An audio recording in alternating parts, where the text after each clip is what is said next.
የተከበራችሁ የብሔራዊ ኢትዮጵያ ሰራዊት ማህበር አባላት፣ እናንተ ለሀገራችሁ ዳር ድንበር ለሉዓላዊነት መረጋገጥ ስትሉ ሁሉንም የሰጣችሁ መስዋዕትነት የከፈላችሁ ጀግኖች ናችሁ። ይህን ጀግንነታችሁን በኤርትራ በኦጋዴንና በካራ ማራ መልክዓ ምድሮች ተራራዎች ሁሉ አሳይታችኋል። ታላቋ ሶማሊያ የመመስረት ተስፋ ሰንቆና በእብሪት ተሞልቶ አገራችንን የወረረውን የዛይድ ባሬ መንግስት በእናንተ ጀግንነትና ክብር መስዋዕትነት እንዲሁም አኩሪ ተጋድሎ ህልሙ እንዲከሽፍና የኢትዮጵያ አሸናፊነት ታሪክ እንዲቀጥል አድርጋችኋል።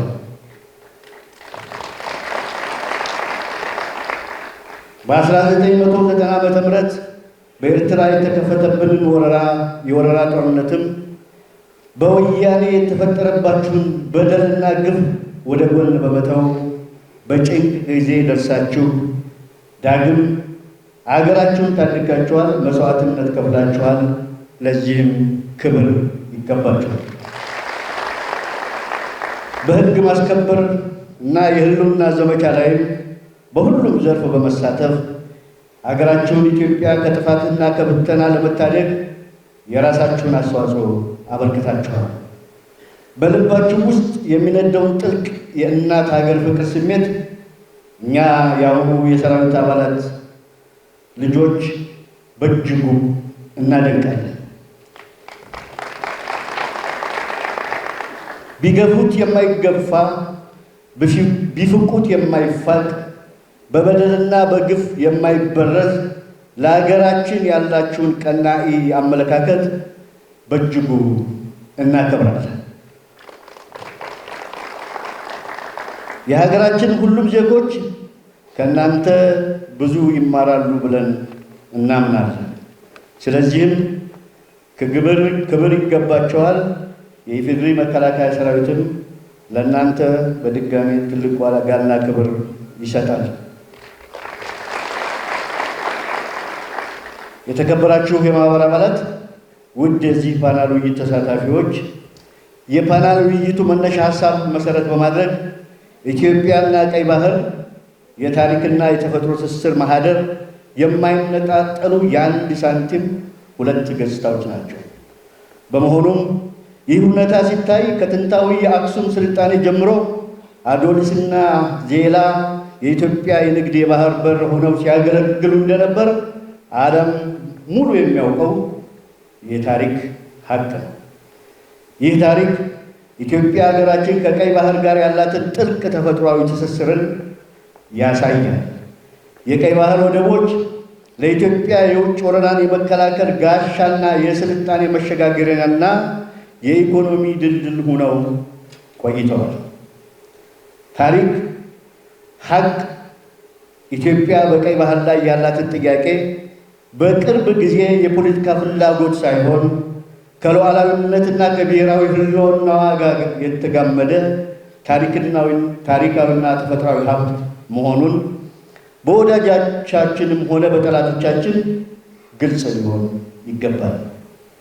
በቀይ ባህር ኢኮኖሚያዊ አስፈላጊነት የጋራ እድገት እይታ በአሁኑ ወቅት ከ130 ሚሊዮን በላይ ሕዝብ ያላት ኢትዮጵያ በዓለም ላይ ወደብ የሌላት ግዙፍ ሀገር መሆኗ ለኢኮኖሚ እድገቷ ትልቅ ማነቆ እንደሆነ እየሆነ መምጣቱ ልብ ሊባል ይገባል።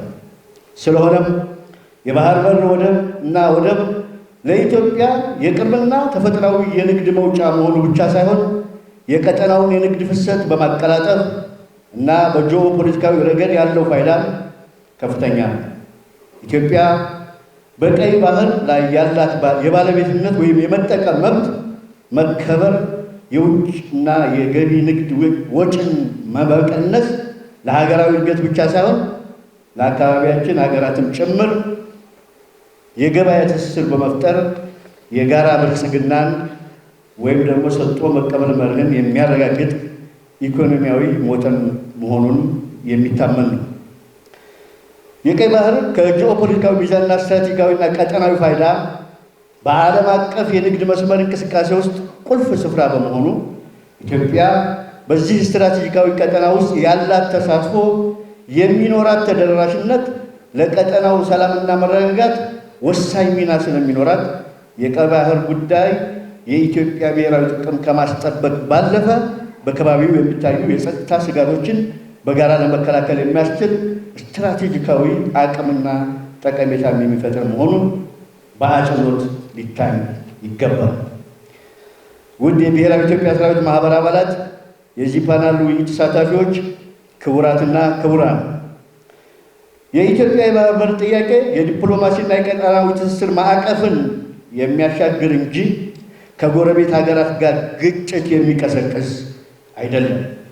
በተለይም በጋራ ተጠቃሚነትና ቀጠናዊ ውህደትን መሰረት ያደረገ የዲፕሎማሲ መንገድን የሚያጎለብት ሲሆን የጋራ የባህር በር በጋራ ተጠቃሚነት እና ለእድገት በሚል መርህ በቀጠናው ሀገራት ጋራ በቀጥታ ወይም በሰጥቶ መቀበል መርህ ላይ የተመሰረተ የዲፕሎማሲ ግንኙነት በመፍጠር በኩል የጎላ ሚና እንደሚኖረው እሙን ነው።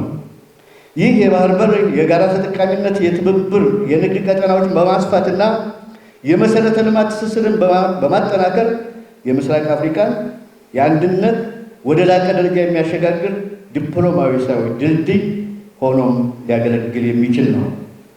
የተከበራቸው የብሔራዊ ኢትዮጵያ ሰራዊት ማህበር አባላትና ውድ የፓናሉ ተሳታፊዎች፣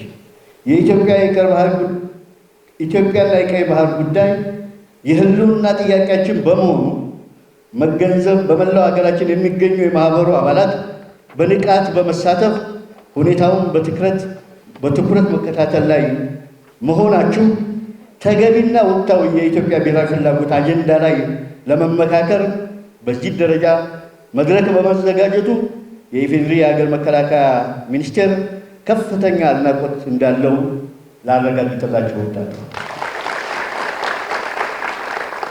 ወደብና ቀይ ባህር ከኢትዮጵያ ጋር እንዴት ይታያሉ በሚል በተዘጋጀው ወቅታዊ ወሳኝ የፓናል ውይይት የሚያነጋግርና የሚያወያይ ሀገራዊ አጀንዳ ነው ብለን እናምናለን። በዚህ ረገድ የተነሱ ዋና ጭብጦችም ጉዳዩን ከተፈጥሮ ከኢኮኖሚያዊና ጂኦፖለቲክ አንጻር ከዲፕሎማሲ አንጻርና በአጠቃላይ ከሕግና ከታሪክ አንጻር እያዛመዱ ማየቱም ጠቃሚ ነው።